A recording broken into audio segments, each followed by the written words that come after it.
Hi, um, my name is Sydney, and I am a young woman um, with eczema, and I wanted to talk about something that I feel like is that's like a undercover culprit when it comes to eczema and how it can, make it further exasperate. So, um, this is like my first video, like technically first time in a very, very long time. So I'm gonna sound like all the other YouTubers, like comment and subscribe, you know what I'm saying? I'm gonna talk about like various things on this channel, not just about eczema, but I do want this channel to be a safe space for people with not just eczema, but psoriasis, cystic acne, any other skin conditions, that, people have. And yeah, I just want you to know, for one, that you're beautiful and you're handsome. You're perfect just the way you are. Oh my gosh, people, especially people with vitiligo, I think y'all are like walking murals. So just all love here. Um, but yeah, so let's get into it, right? I think this is not talked about enough when it pertains to eczema, or at least I haven't heard about it talked about enough, and that is perfectionism. And what I mean by that is I have been healing a ton from that mindset. It's beyond toxic, but what I constantly, like, I low-key keep hearing, like when I listen to podcasts about dealing with eczema and videos from influencers and things like that, is that, especially if you are someone who has a skin picking habit, like I'm currently recovering from doing that too. The thing is, and I think the technical term for that, in terms of like, because that's also like a mental illness in a way. The habit itself is called excoriation, but then there's also a mental condition called dermatillomania, and that is when you excoriate your excoriate your skin to find relief, or to as a way to relax yourself. So when it comes to, looking at our skin and recovering from our skin, and then, especially if you are trying to stop those particular habits, I really feel like the mentality of trying to achieve perfect skin, especially if like you are, insecure about it, and it's kind of stressful dating, and you don't want your romantic partners to be like, weirded out or disgusted by your skin.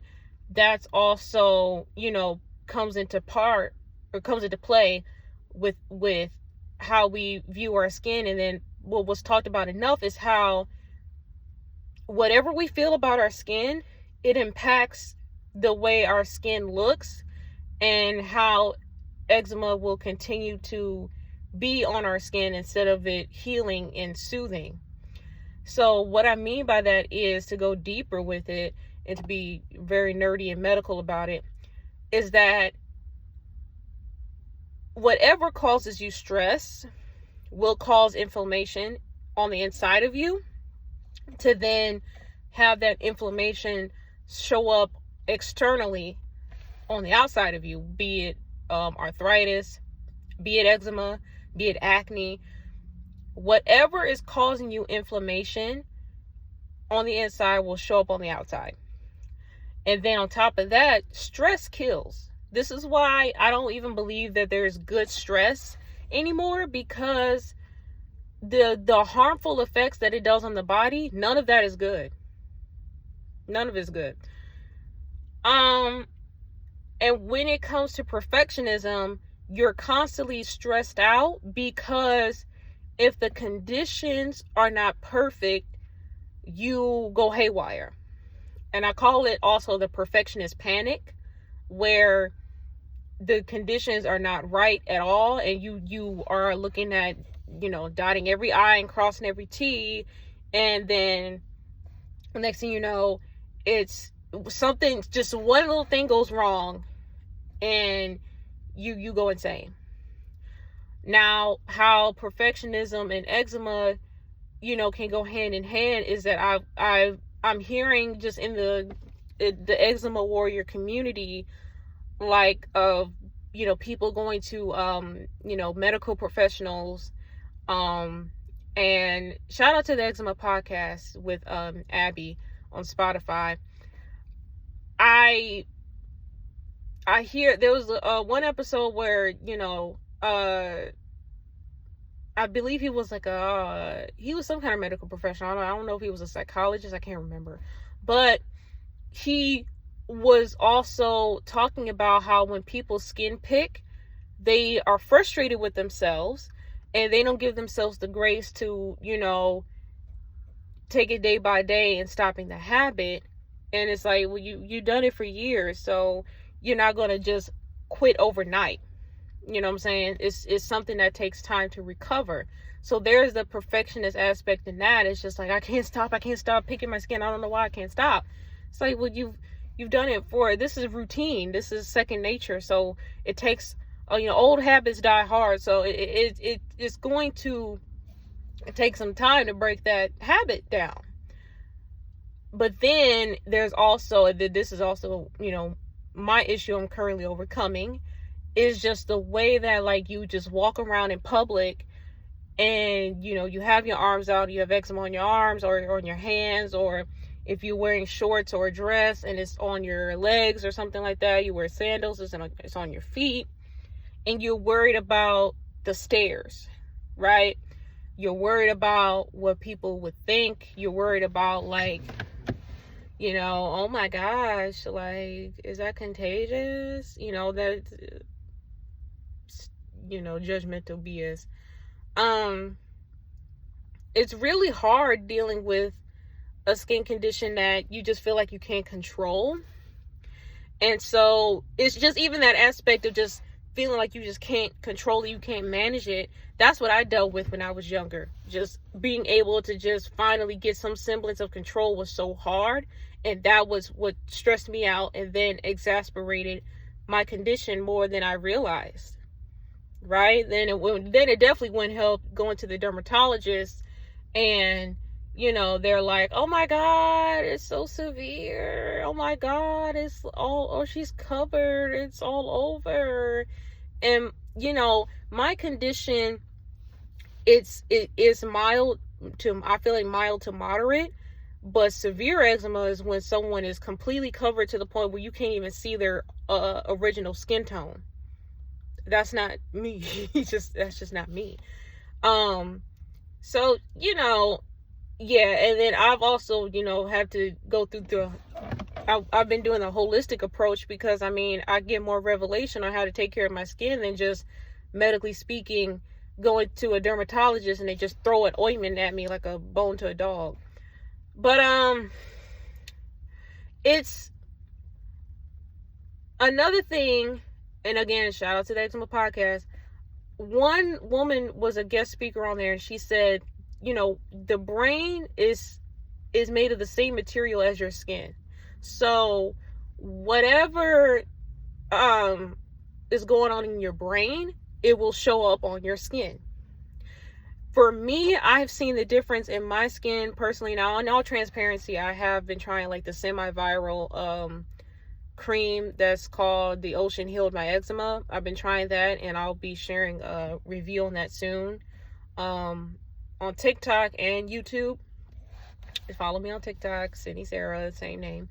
But as I've been also trying that, what I've noticed is that in the stages of healing, the flakiness is the third stage. That's where it seems like no matter what, you just leaving like flakes all over, and for me, it gets bad on my hands and my feet.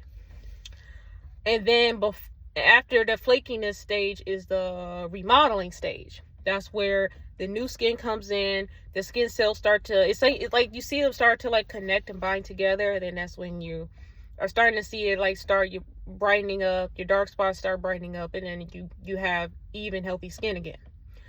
With me tackling perfectionism, because I know that was the root of my stress, and then just focusing on my mental health, that has fast forwarded my flakiness on my hands to then get to the remodeling stage.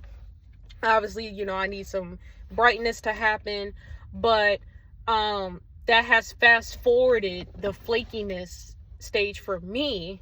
And then getting to now the remodeling stage of my healing. And that is a true feat for me, because I hate the flakiness stage. That's the most embarrassing stage. And it just makes me want to hide and run, and it just hide in a deep black hole or something.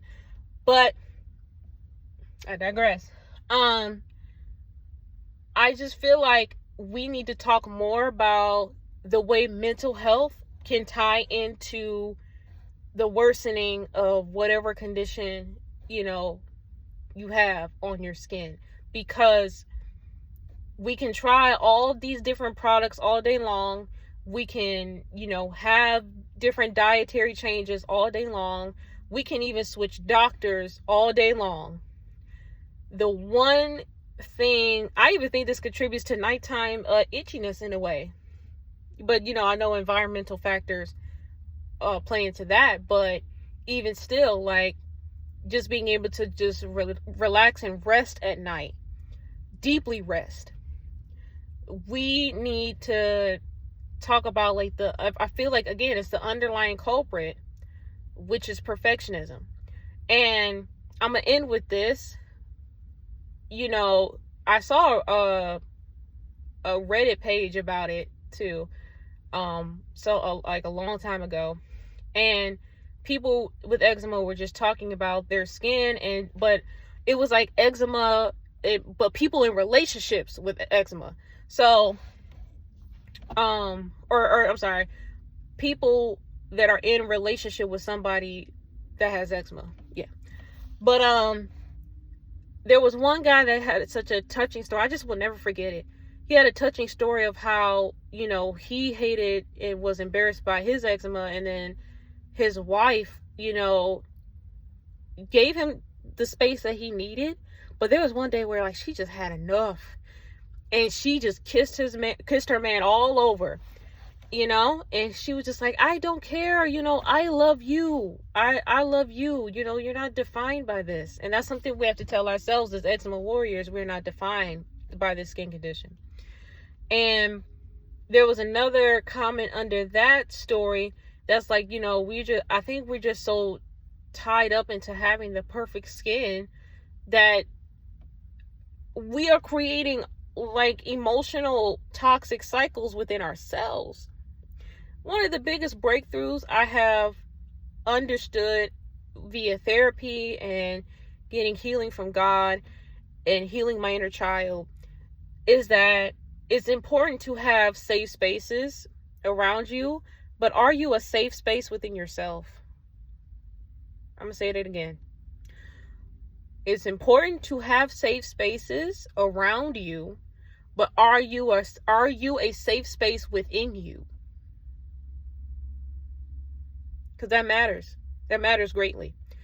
And if we don't love ourselves and give ourselves grace for our skin healing and not looking so perfect, and us not looking so like social media, Instagram ready all the time. Nobody looks perfect all the time. Nobody is perfect in general.